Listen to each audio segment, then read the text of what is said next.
안녕하세요. 오늘은 제가 귀멸의 칼날 무한성편을 보고 왔어요. 귀멸의 칼날 무한성편 리뷰 시작합니다.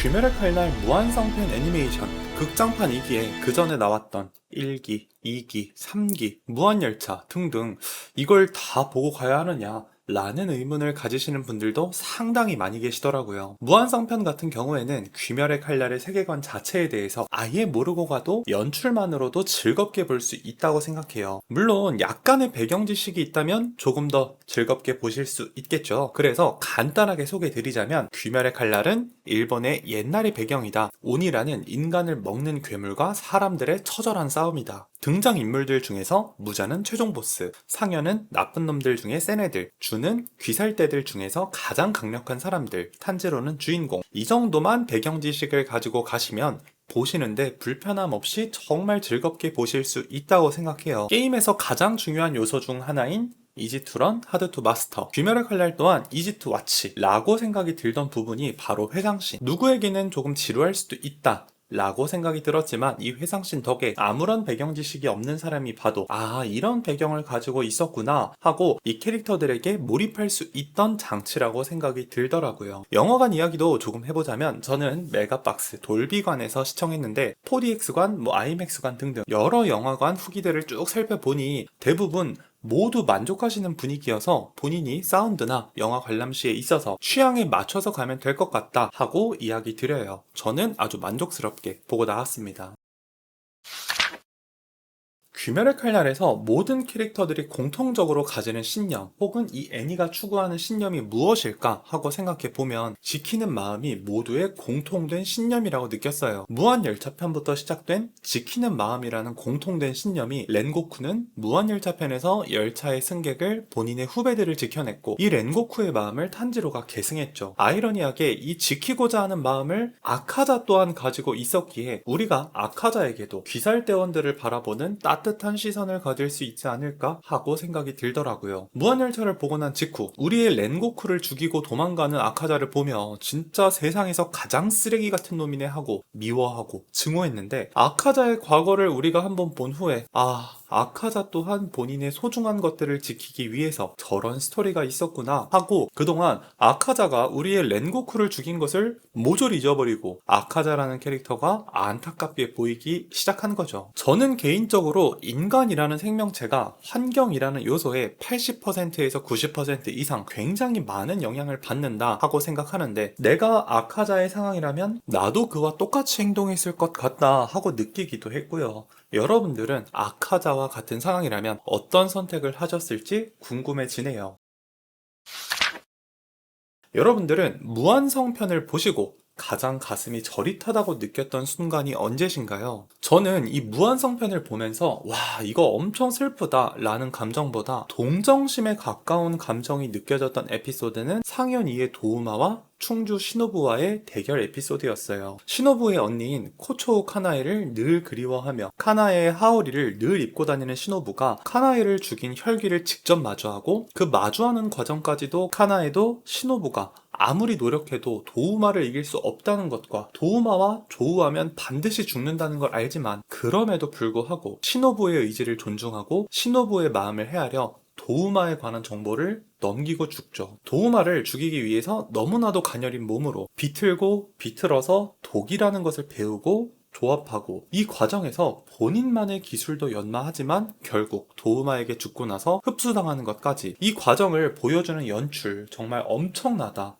라는 감정이 아니고 와 이 장면을 위해서 닌겐이 얼마나 갈린 거지 하는 걱정이 들 정도로 우와 하면서 봤던 연출까지 애니메이션이라는 장르에서 보여줄 수 있는 모든 걸 다 보여준 게 아닌가 싶을 정도로 꽤나 가슴에 깊이 남은 에피소드예요. 일본 애니메이션을 조금 봤다 하시는 분들이라면 공감할 에피소드라고 생각한 제니츠와 카이가쿠의 에피소드. 뻔하디 뻔한 스토리지만서도 저는 뻔하고 권선징악 전개의 웹툰, 소설, 영화를 굉장히 좋아하는 사람으로서 제니츠의 스토리는 메인 스토리가 아님에도 감정선이 가장 위태롭다라고 느낀 에피소드예요. 제니츠라는 캐릭터는 유약하고 굉장히 여리디 여린 성령을 가졌으나 그가 번개의 호흡 제1형 하나를 제대로 배우기 위해 그 여리디 여린 심성을 가진 소년이 얼마나 노력했을까와 그의 사형인 카이가쿠를 바라보는 제니츠의 마음이 본인을 그렇게 싫어해도 카이가쿠의 뒷모습을 따라가는 본인의 발자취를 부끄러워하거나 싫어하지 않고 오히려 그의 등을 바라보며 언젠가는 카이가쿠와 나란히 옆에 서서 번개의 호흡 계승자들이라는 모든 번개의 호흡을 온전하게 보존하고 싶다는 그의 마음이 느껴졌던 에피소드죠. 카이가쿠를 잡고 나서 제니츠와 카이가쿠의 스승인 지고로가 제니츠에게 넌 나의 자랑이야 라고 말하는 장면을 보는 순간 와, 울컥하더라고요. 귀칼을 그동안 보면서 너무 시끄럽고 짜증났던 캐릭터인데 이 한 편의 에피소드로 최애 캐릭터가 제니츠로 바뀌는 에피소드였어요.